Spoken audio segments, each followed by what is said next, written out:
Good morning, Brew Daily Show. I'm Neal Freyman. And I'm Kyle Hagee. On today's pod, Nepo billionaire babies are taking over the world. And people are eating too much shrimp at Red Lobster. Today is December 1st. Let's ride.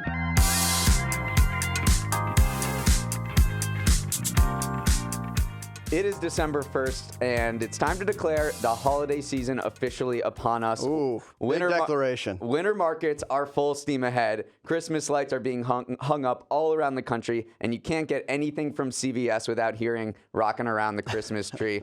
Kyle, do you have any rituals that kick off your own holiday celebrations? So I'm going to say the holiday season has not started yet because it only starts when I watch Home Alone. I have not done that yet. I think there needs to be a moratorium period between Thanksgiving and at least December 1st before the holiday season kicks off. So I will let everyone know once I watch Home Alone, and then you can begin celebrating. That was this week, though. I know. I have time. It doesn't start. Kickoff could be December 1st. I'll try to watch it this weekend. You have to come back on the pod and tell everyone, oh, you're going to watch it this weekend. I'll try. Okay. Because it kicked off for me last night. I lit a candle, and I put on the Nutcracker. And that to me is, we're in full holiday swing. All right, that's a good tradition. Okay, before we get into the news, a quick shout out to the show's sponsor. You know, Kyle, there have been a lot of iconic returns over the years. Tiger at the Masters, Gandalf. Oh, yeah, Matthew McConaughey, the McConaissance, Patriots, 28-3 over the Falcons, and even Martha Stewart with a great comeback. And today, another chapter will be written in history's greatest comebacks because Yahoo Finance is back to support the show through the end of the year. Yes, this is such a great partnership because we actually use Yahoo Finance to research for the show. It is the best platform to get a full view of the financial landscape, check in on your stocks, and see what the Fed is up to. So no wonder it is the internet's #1 finance platform, trusted by over 150 million visitors globally each month. So head to finance.yahoo.com or download the Yahoo Finance mobile app today. So on Friday, we usually check in on the market with Stock of the Week, Dog of the Week, but we've got to talk about markets first thing today because November has ended and it was an epic month down on Wall Street. You might be pleasantly surprised when you see your 401k balance if you haven't logged in a while. Let's go to the numbers. Yesterday, the Dow hit a new high for 2023, while the S&P and NASDAQ both posted their best month since July 2022, with gains of at least 8%. The S&P's $3 trillion surge in November put it just 5% away from its all-time high. And the S&P has done something that's happened fewer than 10 times since 1928, climbed more than 8% in November. So just to hammer the point home, this was a historic month. And the good vibes aren't just confined to the U.S. Global stocks posted their best month since 2020 when COVID vaccines came out, while global currencies also rose. So what explains this? Holiday cheer, of course. But probably more important than that is November was the month when investors decided the Fed's mammoth interest rate hikes were in the rearview mirror. With inflation coming down to normal levels and the economy holding up better than expected, Jerome Powell's job appears to be done. Yeah, well, I think the market's heard I was about to watch Home Alone, and so now they're gearing up. I'm personally still looking for my login to my 401k, so I hope once I find that, things look good. It's interesting because sometimes one stock or a bundle of stocks really push the market forward. Salesforce had a 9% big day yesterday. Post-earnings surge, which helped the market. But also, this is something that had a lot of breadth. It said 87% of the stocks listed on the S&P have actually gained in November. Typically, it's this magnificent 7, which are Apple, Amazon, Alphabet, NVIDIA, Meta, Microsoft, and Tesla that boost the market. But this is seeing kind of wide-ranging effects. Also, mortgage rates continue to drop. It's the 5th straight week rates have moved lower. So buying a house for the millennial generation is now not impossible. It's just basically impossible, which is interesting to see. That mortgage rate drop has to do with something I did want to talk about, was because as stocks surged, bond yields fell, and that helped stocks. Bond yields were up near 5%, the 10-year Treasury yield. That was putting a lot of pressure on stocks, and that was investors kind of signaling that the Fed wasn't done with its interest rate hikes. But now that Jerome Powell seems to be done with this, bond yields collapse this month, and that reduces borrowing costs across the economy, and especially for people that really touches them in the housing market. So we've seen mortgage rates drop. I do have a few game balls to hand out. Okay, let's do it. Okay, so my first game ball is Coinbase. Even this was the month that Binance's CEO pled guilty to crimes and SBF was convicted. So this is not a great month for crypto in general, but Coinbase, the crypto exchange, its stock has more than tripled in 2023, and it had a 62% rally in November. So the vibes are good with Coinbase, maybe as the other crypto exchanges kind of fall around it. And and Bitcoin as well just reached an 18-month high yesterday. So some weird stuff going on in the crypto market, but the people, the institutions, and the tokens that remain are doing okay. Yeah, it said even obscure cryptocurrencies are rising now with this news. So your Dogecoin is probably doing quite well. I don't want to say anything about Dogecoin. That could get me in trouble. My other game ball is to Cathie Wood, who is this investor who rose to prominence during COVID on her futuristic bets on next generation technologies. That did really well in 2020, and then her funds kind of collapsed in 2021 and 2022. But her flagship ARK Innovation ETF rallied 31% this month, which was its best month on record. So Cathie Wood, who was heralded as this amazing investor in 2020 and then kind of bashed as this know-nothing in 2021 and 2022, is having a bit of a renaissance in November. Cathie's back, and I think this, we've talked about a recession for a long time, this like soft landing. It seems like we might be pulling this off. Yeah. The MSCI World Index went up 8.9% this month, and emerging market shares have gained 7.4%. So I actually think we've done an underrated job at kind of handling this quote-unquote recession. Neal, let's move into our next story, which is it's a big celebration. We have a big birthday to celebrate, which was yesterday. Do you know whose birthday it was? Tell me. Well, it was Ridley Scott. It was Chrissy Teigen. It was Ben Stiller. But we're not here to talk about them. We're here to talk about ChatGPT, which turned 1 year old on November 30th. ChatGPT is also known as Chat Generative Pre-Training Transformer. That's its I had no idea. Full government name, GPT for short. This is the large language model, obviously created by OpenAI. And I have some fun facts to celebrate this birthday. So ChatGPT actually set a record as the fastest app to reach 100 million active users. It reached that milestone in 2 months, and it actually had 1 million users in just 5 days. For context, it took TikTok about 9 months to get to that level, and it took Instagram 2.5 years. And ChatGPT, or OpenAI, is expecting $1 billion in revenue in 2024, mainly from their paid $20 a month subscription. And we're already on to GPT-4, so it's going through a lot of transitions. Neal, how are you celebrating our little ChatGPT's birthday? I'm thinking. That's how I'm celebrating. Like, what does this mean? Is this the before and after moment that we've seen with so many other technologies? Netscape with the internet, Facebook with social media, the iPhone with smartphones, Netflix with streaming. Did ChatGPT's release herald this new era of technology that, whatever happened before will be completely different than whatever happened after? And I think we're still trying to figure that out. I think the majority of people would say probably yes, because unlike other, I would say bubbles like NFTs, the metaverse, crypto, things like that, people didn't actually use that in their day-to-day. Right. It seems like companies are adopting generative AI features based on ChatGPT. It's consumed all of big tech. Every tech company has released a chatbot rival to ChatGPT, though I would say ChatGPT is still the leader by far, which is good for Microsoft, which invested in OpenAI. So I guess, this 1 year anniversary is, I think, a good time to reflect on ChatGPT and whether we have just opened Pandora's box with generative AI, and no one really knows what comes next. Right. I'm not sure if it's ushering in a new era. I want to say yes, but all I know is it's drafted every email I've sent for the past 6 months. Wait, so has it really? It is not. But I consult ChatGPT. No, I like the tool. But I did want to check in on its development because it's 1 year old. So I actually asked ChatGPT, what can you expect from a 1 year old? The first was cognitive development. Can it start to understand cause and effect? GPT-4 can pass the LSAT, so it's doing quite good there. Yeah. Vocabulary, you're at 1 year old, you're supposed to know a few words. ChatGPT knows every single word ever, so also crushing it. You start to get social and emotional development, which can manifest as social anxiety or separation anxiety. I feel like it had some separation anxiety with the recent OpenAI drama. And then lastly, sleep. You're supposed to sleep 11 to 14 hours a day. ChatGPT doesn't sleep. It's got that grind set. So it's doing quite well except for sleep. So I'd say this is a healthy baby. Okay, Freud. Yeah, we'll see what happens with ChatGPT. I mean, OpenAI obviously went through a ton of drama in the past few weeks. Sam Altman was officially proclaimed back as CEO. Yes.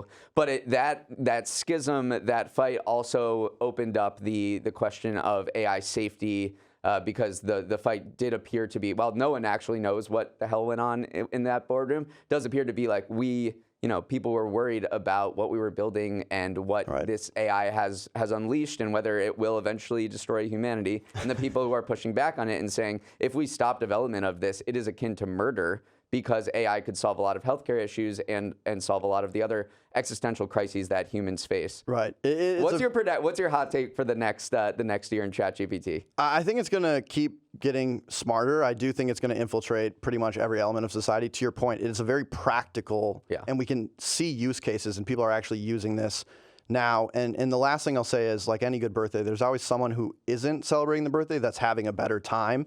And this might be NVIDIA, because they're actually the only chip company to join the $1 trillion market valuation based on all of the resources going into cloud computing and chips for these large language models. So they're having a good time as well. They are. We got to move on. Kyle, the great wealth transfer is upon us. And no, I'm not talking about the outstanding Venmo request you still need to pay me. I forgot about that. For the first time on record, new billionaires accumulated more wealth through inheritance than entrepreneurship, according to UBS's annual study of billionaires out yesterday.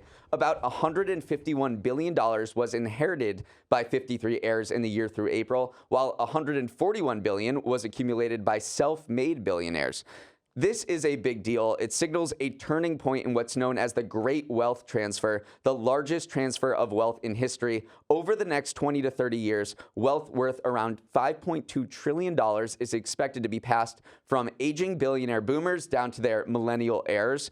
And what these Nepo billionaire babies do with their inherited fortunes is really a matter of global importance. Will they become philanthropists? Will they stay in their family businesses? How are the values of the new billionaire class different from their parents? And how will their financial decisions change as a result of this? So these are all big questions that, because of the milestone we just hit, are really worth thinking over. As UBS said in its report, the great wealth handover has long been anticipated, but now it's underway and gathering momentum. This is just the tip of the iceberg. Yeah, I think this is actually a really interesting story. I mean, you mentioned the numbers. In the U.S. alone, they're expecting $73 trillion will be inherited by 2045. Right. Not just billionaires, just in general, boomers handing it down to their kids. Yeah, so a giant wealth transfer. And I think of the old adage, like the first generation earns it, the second spends it, and then the third blows it.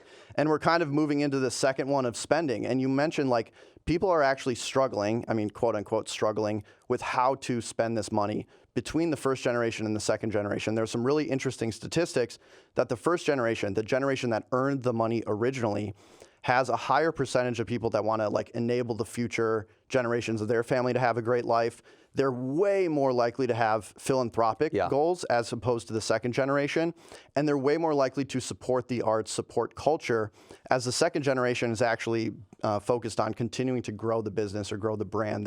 They want to feel like, I actually earned this money, so they want to invest it more in business. So I think we're going to see a shifting landscape of what billionaires focus on, depending on if they earned it themselves or if they inherited, which will be quite interesting. Right. It seems like there's going to be fewer pure play philanthropists, kind of like the George Soroses of the world, and there might be more impact investing. That seemed to be a big topic in this survey. These second generation billionaires are interested in kind of combining positive social movements, like climate change and geopolitics, things like that, making sure our world order is stable, but not just giving to philanthropies or pure play charities, but by doing like impact investing, which is environmental social governance. That ESG word has been acronym has been thrown around a lot. So it seems like they want to deploy market forces to make the change that they want to see, because it doesn't seem like they are particularly trusting of existing charities or philanthropies like their parents. Yeah, and honestly, I will say these are the best kind of Nepo babies, because some Nepo babies get like a secondary role in some Netflix film. These Nepo babies got billions and billions of dollars. So you're lucky, and I hope you use that money for good. All right, we'll get to the rest of the show after this quick break. We are back, and Kyle, I have a burning question for you about the COP28 Climate Summit, but first, I just want to give a little background to our listeners. The 28th edition of the COP, which stands for Conference of the Parties, kicked off yesterday in Dubai. The main agenda item for the nearly 200 countries attending is to take stock on whether the world is on track to meet the targets of the 2015 Paris Accords, which aims to keep warming below 1.5 degrees Celsius above pre-industrial levels. After this 1.5 degree warming threshold, some of the impacts of climate change are expected to become irreversible, and it's seen as a crucial benchmark and one we're not projected to hit. Another goal of this climate summit was to establish and invest in a fund that will have rich countries compensate poorer ones for the economic impacts of climate change. And on the first day of the conference, that has already been agreed upon. So to many people's surprise, this climate summit has already kicked off on the right foot. Okay, now to my question and the main point I want to discuss regarding COP28.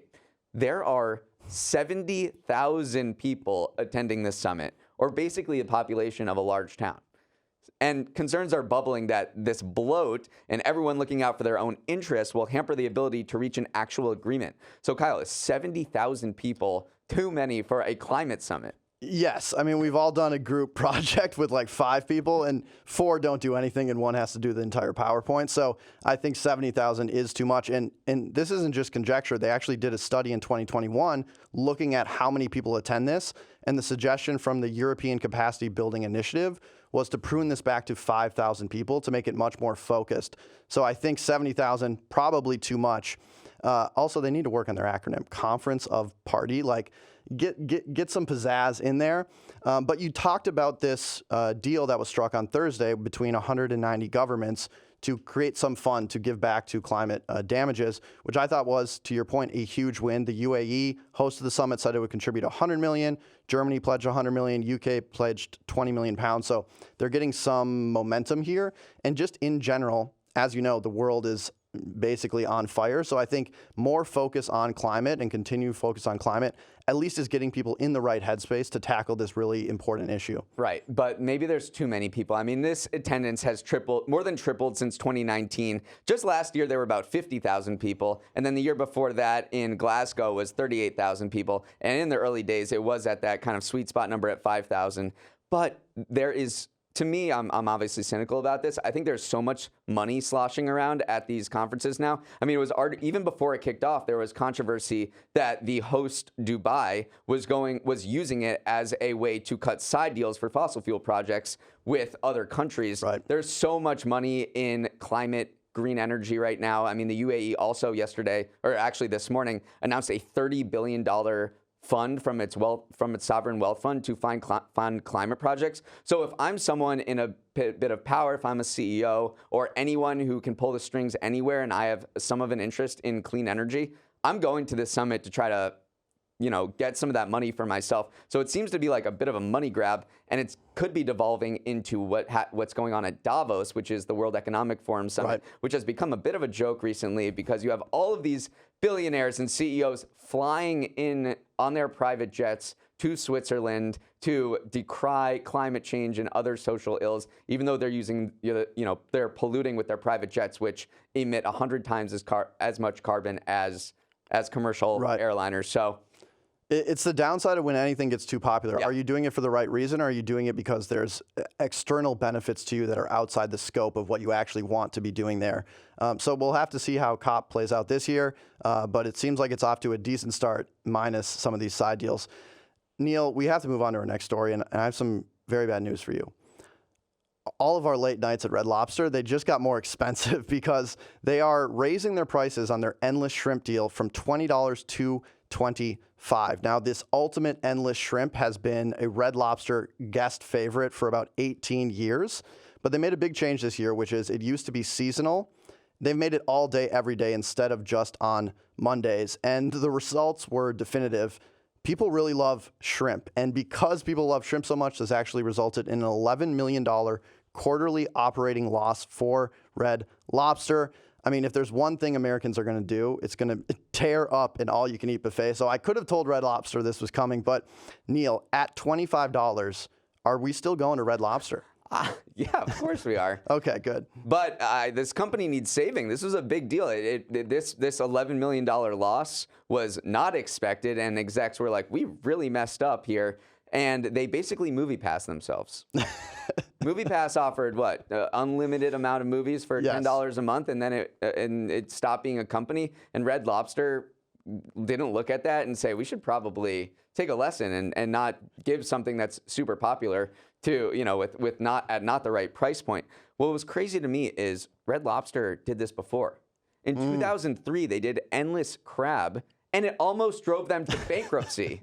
The president was literally ousted over this. There was a massive cleanup job that happened because they offered endless crab, and then crab prices climbed, and their financials took a massive hit. So I'm not sure why they didn't learn from all of the past promotional mess-ups in history. Right.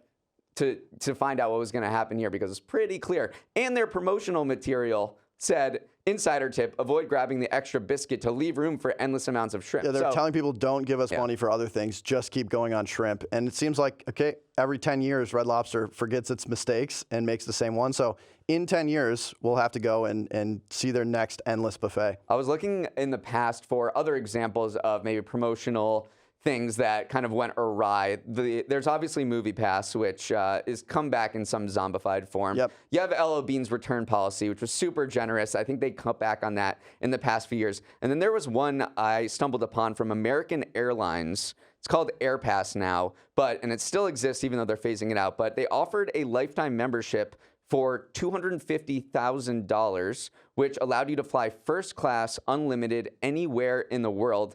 And they got Mark Cuban on it, they got Michael Dell, they got Willie Mays, but they only got 66 people on it, and they ended up losing $1 million from just 2 customers. And this was an absolute debacle. There was an internal investigation over it. And so that's just another like promotional scandal that I found. The lesson to corporate America is like all you can eat or all you can fly. Like stop doing those because Americans will abuse that system. Neal, let's move on to our last story of the day, which is about everyone's favorite award. I'm not talking about the Nobel Prize. I'm not talking about a Grammy or a Tony. It is the Forbes 30 Under 30. This is a list that Forbes rolls out at a pace that feels like every week. I know it's not every week, but it feels like it. That highlights individuals under 30 across a variety of categories that are quote unquote killing it. They're doing big things. While I think this is good in theory, Forbes has a bit of a almost like meme problem because some of the high profile cases of 30 under 30 recipients have behaved badly, and this list has kind of become a lightning rod online where people joking this is a list of future criminals. And so Forbes has leaned into this meme, kind of making a hall of shame, which includes familiar names that won the award like Sam Bankman-Fried and Martin Shkreli, the pharma bro. So Neal, 1, how did they not give you a 30 under 30 award? And 2, what's your take on all of this? I like to stay below the radar. And I don't, you know, at this point, I don't know if Forbes 30 under 30 is a badge of honor or a badge of shame given the overall reputation of this list. I think this is good by Forbes, kind of leaning into it and kind of owning the joke for themselves, but they clearly don't have a great track record, and they just picked too many people. This talk about bloat about the climate conference. They have expanded this to include hundreds of people in so many different industries over the years, and some of them are bound to commit fraud. Yeah, I do feel kind of bad. Like 1, I hope Forbes is now like thinking about how they pick people. If they're going to make fun of the people, like you picked them, so maybe review your review process. And then 2, I do think like overall 30 under 30 has this negative connotation, but I think it's actually really exciting. It gives shine to a lot of people maybe working in social impact that wouldn't normally have a Forbes press release or something that cool. And so this idea that now it's kind of been muddied, it does make me sad for the people that are actually doing great work. But I like your suggestion of maybe flying under the radar. Yeah, if you got it, would you like blast it out at this point? I mean, you're 30, right? I'm 30, so I'm in the clear. Looks like I'm not going to jail because I did not win the award. So I would blast it out if I won it because I would hope the work I'm doing is actually good. Yeah. And for SBF and Martin Shkreli, they were on to other things. All right, that is our wrap on our shows for the week. Hope you all have a wonderful weekend. Kyle, any fun plans? I'm going to watch Home Alone, and Right. holiday season is going to officially kick off. Very nice. If you want to reach us, send an email with thoughts, questions, concerns, praise to morningbrew@morningbrew.com. Let's roll the credits. Samantha Velez is our editor and producer. Raymond Liu is our associate producer. Uchenna Ogu is our technical director. Billy Menino is on audio. Hair and makeup is waiting for that inheritance to hit. Devin Emery is our chief content officer, and our show is a production of Morning Brew. Everyone have a great weekend. I wish you all well.